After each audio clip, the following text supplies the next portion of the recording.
Alrighty. So picking up from where I left off, fourth hour, Oliver Cromwell, when he dies, his son took the office of Lord Protector. It's Richard Cromwell. He does not do well. He is a poor ruler, a poor administrator, and Parliament loses confidence in him pretty quickly. And so they decide something has to be done. Now, they had earlier abolished the monarchy. And what Lord Protector Oliver Cromwell was ruling was the British Commonwealth. It's a republic rather than a monarchy. Parliament decides, nope, no good. We have to have a king back. Maybe we were a little too hasty. And so they send an invitation over to France, where Charles II had fled to when his father was executed. And in 1660, Charles II comes back to France in what is known as the Restoration. And this gets a capital R. It is the Restoration. It is when the king comes back to England. Charles II is crowned 1660. Okay. 200 years before our American Civil War, Britain's is over. Okay. Their Civil War had actually been over for 9 years, but anyway. It's called the Restoration because we are restoring the monarchy. It's called the Restoration because we are restoring the monarchy. It seems like a duh, but if I were to ask you to put the Stuart monarchs in order with the major events in British history, you would say James I, Charles I, English Civil War, Oliver Cromwell, Restoration, Charles II. Okay? You're going to have to be able to put these major things in there as well. So when Charles II comes back, he understands that he is not coming back as a divine right absolute monarch. Those days are done. No more of that in England. So his father and grandfather and the mentality with which they ruled, he knows coming in that's not it. He is now a constitutional monarch. He has to obey the laws of man. He understands that from the beginning. And it should remove some of the problems. It doesn't necessarily, but it should. Okay. Do you understand the distinction here? Parliament, by right of the Constitution that's written, now rules with the king. The king still has far more power in 1660 when he comes back than Queen Elizabeth II does today, by far. It's not a constitutional monarchy like Britain looks today, but it's not like Charles I had looked. Okay? So Charles II comes to the throne, 1660. He's going to rule 25 years. 25 years. That's pretty good, huh? That's a long time. He has 3 children with his wife who die in infancy. None of them make it even to toddlerhood. Now, Charles, well, he must have had a lot of spare time because he had at least 17 illegitimate children with at least 8 different mistresses. So he did not rest on his laurels very much. When Charles comes back to the country that had executed his father, how do you suppose he felt? Would you be out for revenge? Yeah. Charles begins by getting a little bit of revenge. He gets 9 of the people who had signed his father's death warrant. Someone who kills a king, by the way, do you know what the special name they get? They're called a regicide. A king is a reg, so a regicide is the killer of a king. Okay, so 9 regicides are arrested, tried, condemned to death by Charles II, okay, avenging his daddy's death. And when Oliver Cromwell died, he was buried in Westminster Abbey alongside the prior monarchs of England. Charles sees to it that Ollie's body is exhumed from its tomb in Westminster Abbey and is buried in a common pit because he was nothing but a commoner and a criminal in Charles II's mind. I like that bit of revenge. Once that is taken care of, Charles is kind of over it. He becomes a pretty fair-minded, compromising ruler who doesn't focus on revenge in the past. He works pretty much to move England forward. Now,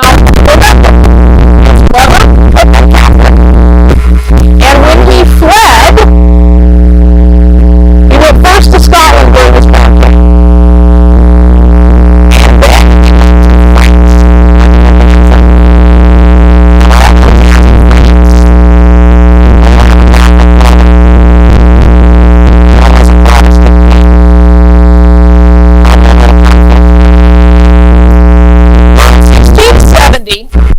Charles signs a secret treaty, an uber secret treaty. In that treaty, he proclaims himself a Catholic, and he allies England with France against the Dutch. And the Dutch are Protestant. So we have a Catholic king of a Protestant nation allying with the Catholic king of a Catholic nation against a Protestant nation. But remember, these people don't know that Charles is Catholic.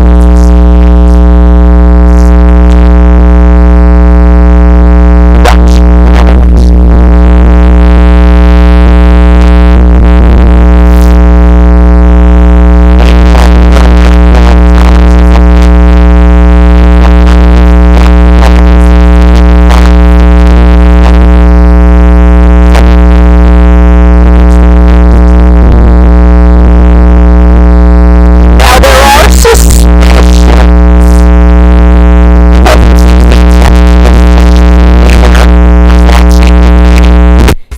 What he calls the Declaration of Indulgences, or the Declaration of Indulgence. Okay. In this declaration, the king unilaterally, without parliament, the king suspends the penal laws. Penal means punishing laws. Okay. He suspends the penal laws against Catholics and non-conforming Protestants.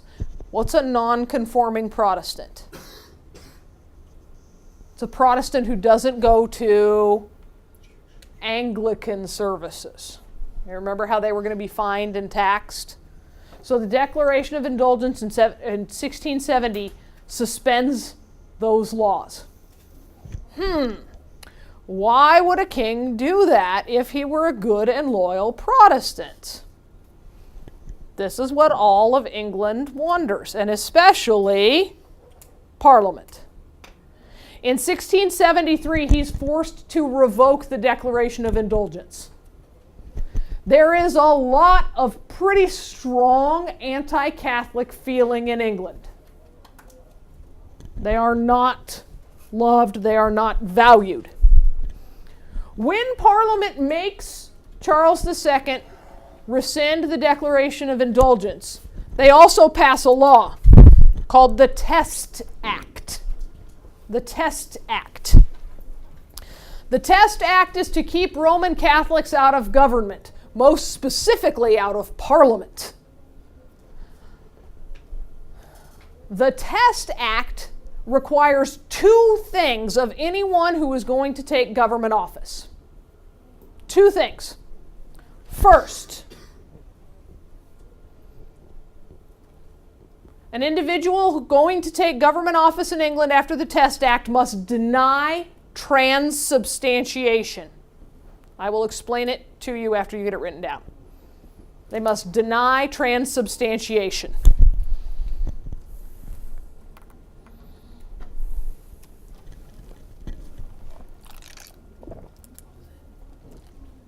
What? What was it?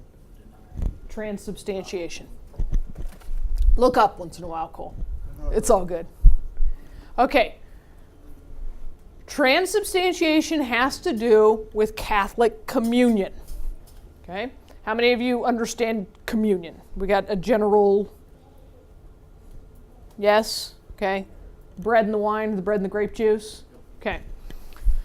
Communion represents the reenactment of the Last Supper.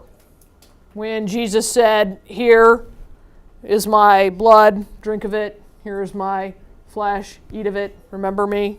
Okay.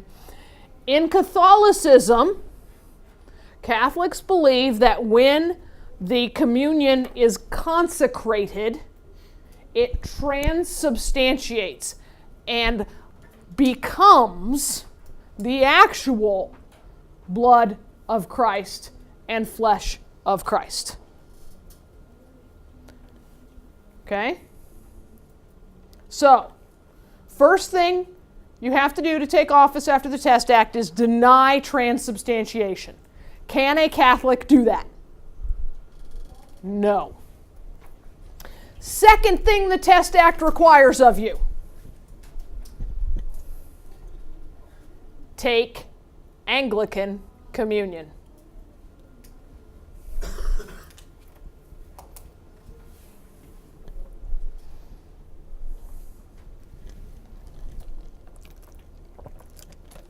If you are Catholic, can you take communion in another church?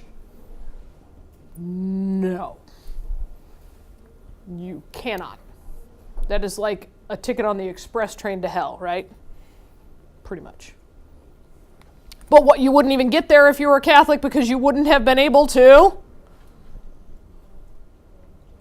deny transubstantiation.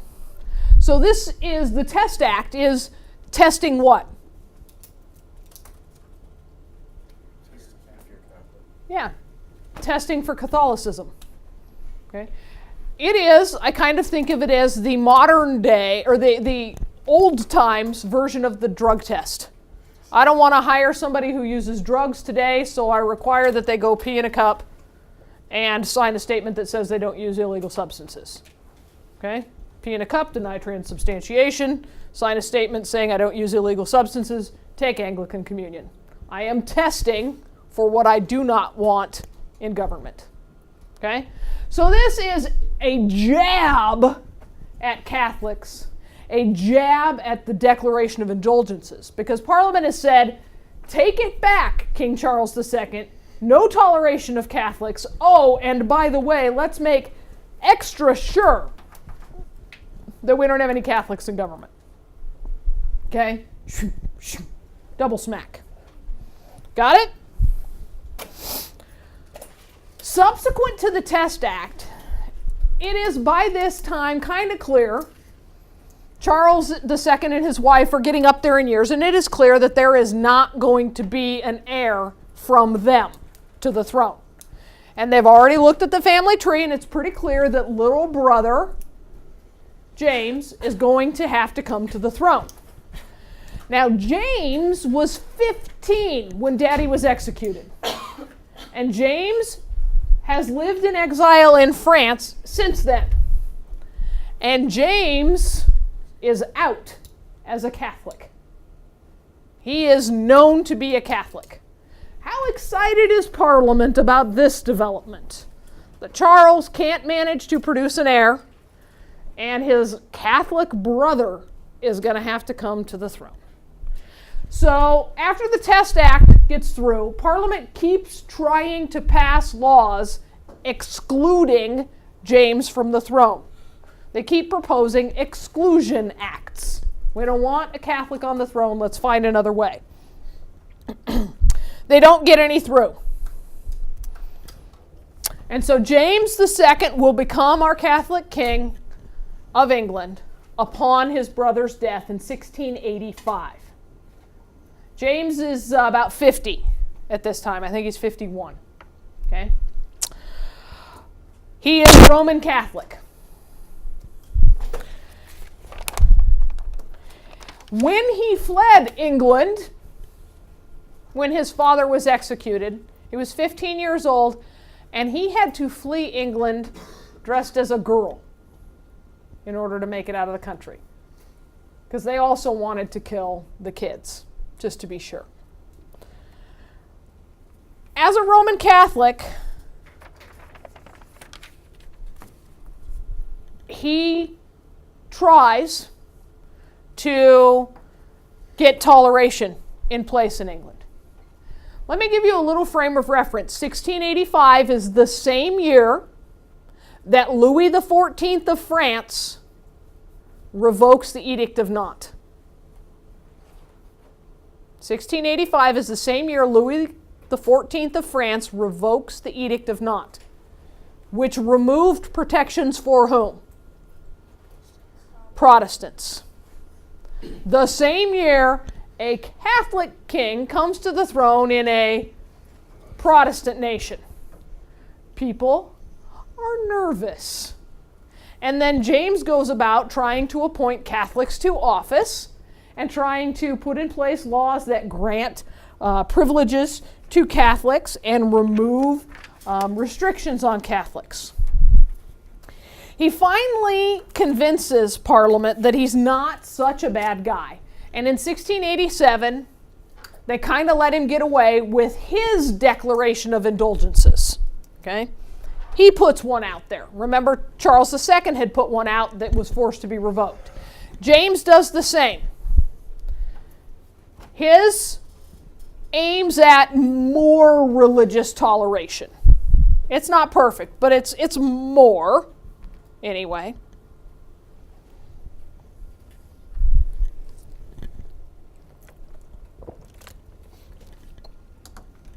things aren't great for James II, but they aren't awful either.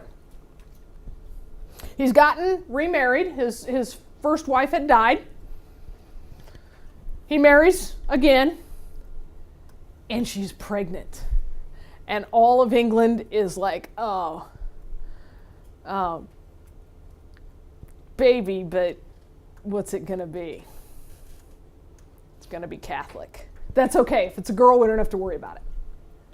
In 1688, she gives birth to a boy.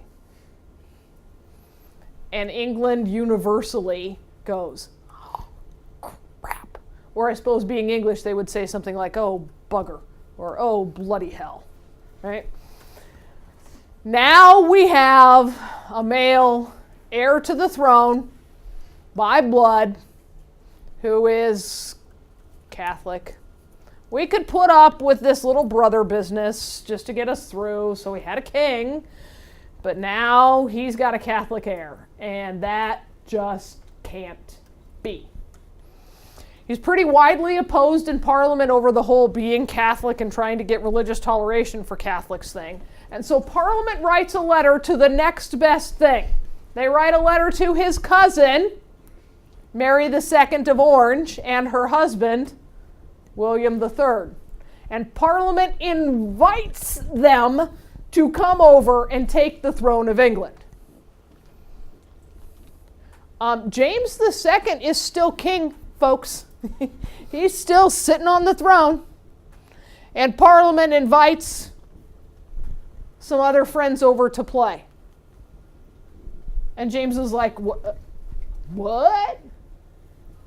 So, William III arrives with an army, a not so tiny army, by the way.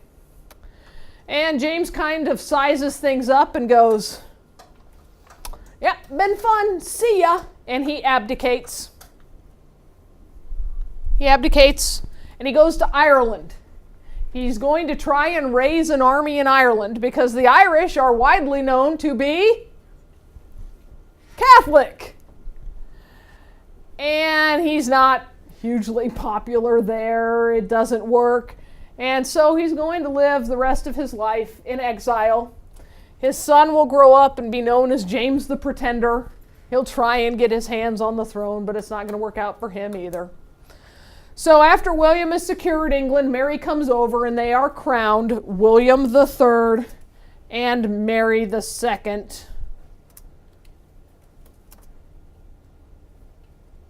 This whole event is known as the Glorious Revolution. The Glorious Revolution is where William and Mary come to power in England. I'll let you get it down and then I will explain the breakdown.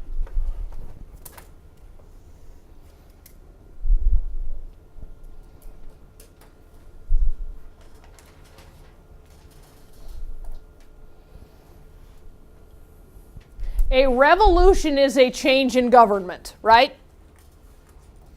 Have we had a change in government? We call this the Glorious Revolution because there was no bloodshed. This is truly a glorious revolution. Nobody had to die. We got new monarchs. Woo! That is glorious. So now, James I, Charles I, English Civil War, Lord Protector Oliver Cromwell, Restoration, Charles II,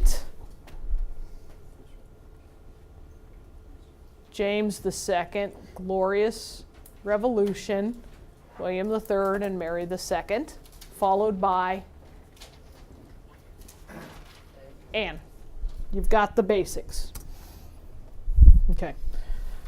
So William will rule from 1688 to 1702, a pretty good length of time. Mary just dies before he does, 1694. They have 3 children, all stillborn. Okay. So no heirs. Now when they came to the throne, I have to go back here a little bit. They agreed, upon accepting that invitation, come, be our king and queen, they agreed to accept the Declaration of Rights, which is also known as the English Bill of Rights. We as Americans, when studying English history, don't just call it the Bill of Rights, because then what are you referring to? Americans. Yeah, the first 10 amendments to the U.S. Constitution. So as Americans, when you refer to this, you call it the English Bill of Rights or the Declaration of Rights. The Declaration of Rights or the English Bill of Rights did a bunch of stuff. It guaranteed a lot of liberties. It said that monarchs can't suspend laws without parliamentary approval. I'm going to go through these pretty fast. You may have to go back and watch the video. I want to make sure that we get done with this stuff. Can't suspend laws without Parliament's approval. The monarch can't raise taxes without Parliament's approval. Any Englishman has the right to petition the king. That's in our First Amendment. The monarch can't keep a standing army without the consent of Parliament. What is a standing army? It's not just a bunch of guys with guns that you won't let sit down. Would that be keeping a bunch of troops at a certain spot? Yeah, you can't just have an army ready to go at any time. Okay. You can have a small defense force, but yeah, no thousands of men in arms at all times. Why? Well, if you have a standing army and we try to get rid of you, you could use it against us, right? That would be bad, as in the English Civil War. There must be free elections for Parliament. That means without the king's interference. When you go back and watch the middle section of lecture, you'll find out that there had been attempts to interfere with parliamentary elections earlier. There is absolute freedom of speech in Parliament. You can't be punished for anything you say there. Charles I, in the long list of things that he did that ticked off Parliament, actually sent troops into Parliament to arrest a guy who said nasty things about the Duke of Buckingham. You can't do that. There can be no excessive bail and no cruel and unusual punishment. Does that sound familiar? Yep. And because Charles I ruled for 12 years without once summoning Parliament and dismissed them so frequently, also included in the English Bill of Rights is the clause that Parliament must meet frequently.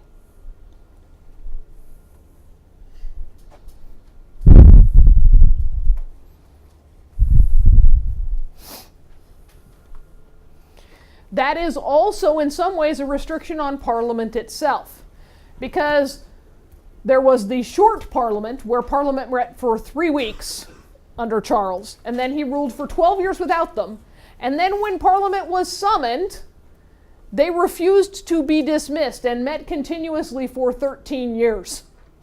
That's called the long Parliament, and it was ridiculous. Okay? The long Parliament met for 13 continuous years. All right. I breezed past something with Charles. Charles II gives us, as Americans, something important. He buys something from the Dutch.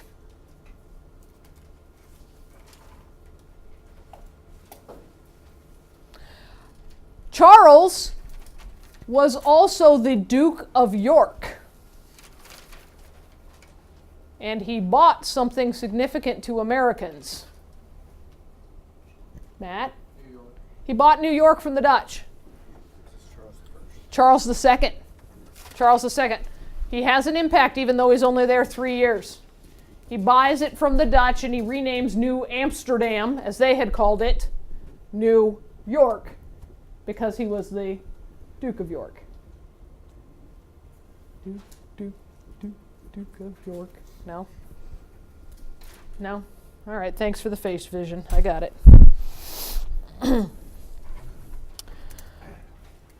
Okay, so we had the Glorious Revolution. We got William and Mary. No kids. When William dies, we get Queen Anne. Now, Queen Anne did not have any heirs. She is our last Stuart monarch. She didn't not have heirs for lack of trying, though, guys. This woman has 18 kids. What a trooper. What a trooper. Ladies, someday when you're in labor and you're thinking you're gonna die, I can't do this, I will never have another child, think about Queen Anne. 18 kids. 17 of them were miscarriages and stillbirths. One, named William, made it to 12 and then died.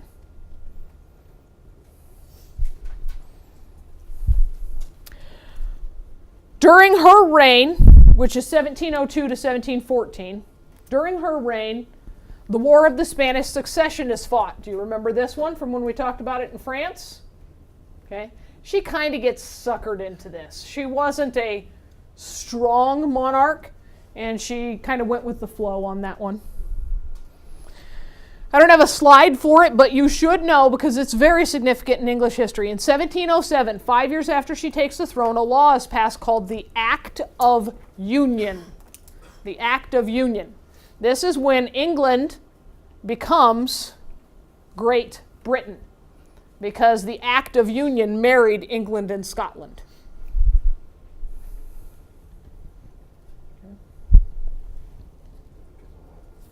The Act of Union.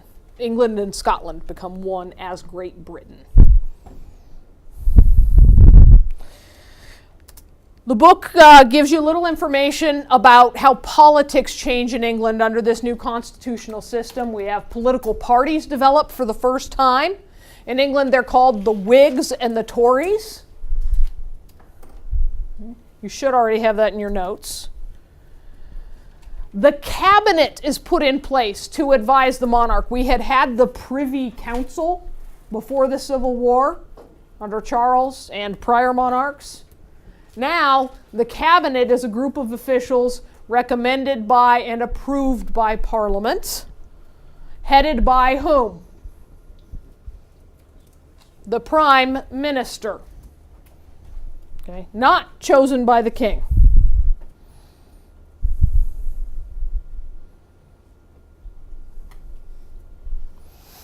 I went past habeas corpus. Let's go back and catch it. Habeas corpus is a law that the king would often suspend, and lots of the kings. You don't have to associate habeas corpus with any one of these rulers.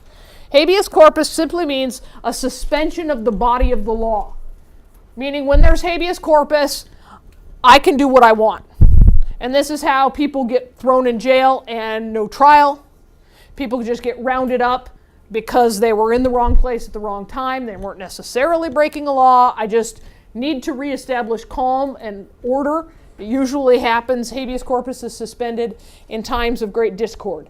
Abraham Lincoln suspended habeas corpus during draft riots. Okay? So it's not necessarily a bad thing that it happens sometimes if it is used to bring order and then habeas corpus is restored. But English monarchs tended to abuse it quite a bit. They would suspend habeas corpus and impose martial law where the military is ruling. Let's see what else I can...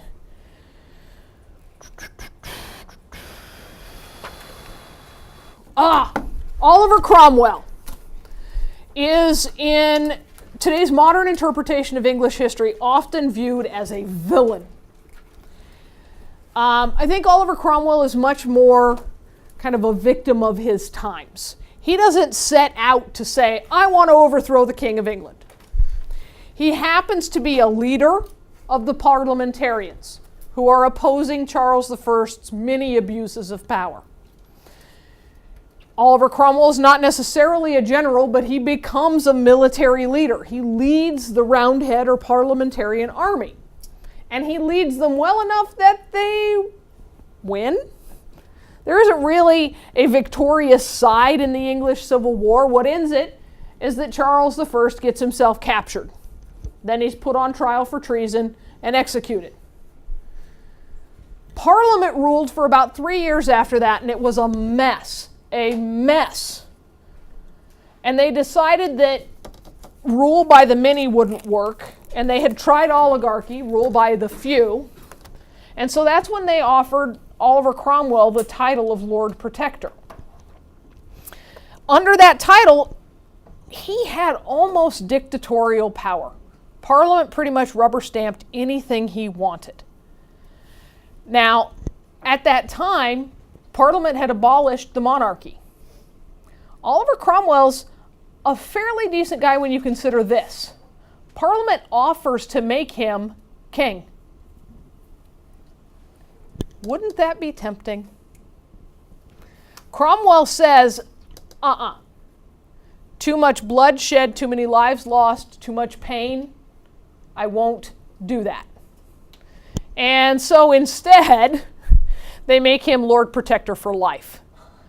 Now, we all recognize that as the same thing, but he did not want to be called king. He does something remarkable, though, for England. Under Oliver Cromwell, for the first time in over 400 years, Jews are allowed in England. This Puritan, who tolerated nothing, Christmas is not okay. It's a pagan holiday, okay? He persecutes the Catholics. And then he turns around and lets the Jews back into England. I'll let you research his motivations on that on your own. It's a pretty interesting story. By the way, when I said he persecutes the Catholics, persecutes means punishes, harasses, abuses, right? Well, he does that, and then he kind of gets bored with it and says, this is just a pain. What if they just went away? Oliver Cromwell exiles the Catholics from England. And he even suggests where they might go.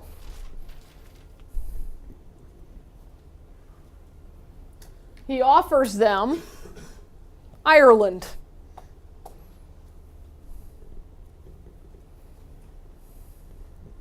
Now, folks, do you know enough about American history to know what almost everybody in Ireland is today? What are they?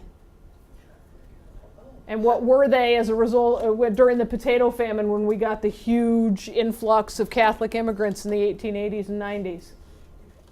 Catholic. Okay, so now we've figured out how all the Catholics end up in Ireland. We know why there aren't very many Jews in Spain, right? We're going to follow this continuing migration of the Jews. It's interesting in history to follow why groups of people end up where they end up. And it's Oliver Cromwell who puts the Catholics in Ireland. By the way, it won't be long before we're back in England and we're going to discuss some more discord in England, focusing on Ireland. Because eventually England will get a little crowded and the English will start going to Ireland because they think there's lots of land there. And they'll start crowding out the Irish, who are Catholic. And the English who will be going to Ireland are Protestant. Can you see any potential for conflict here? Now, there's two Irelands. How many of you know that? There's Ireland, and then there's Northern Ireland. Which one's part of the United Kingdom? Northern Ireland. Which part's Catholic? Ireland. What's Northern Ireland? Protestant. Okay. That just didn't happen as an accident either, guys. There has to be war and lots of bloodshed. All right, questions? I strongly encourage you to go to the blog and catch the middle part of this. I assure you it will help you. Make sure that your notes are clear and readable, and you should look over them before the quiz, or you're not going to be able to find all the answers because you need to do both quizzes in one period. So you're going to have to know some stuff, right? Study up those maps.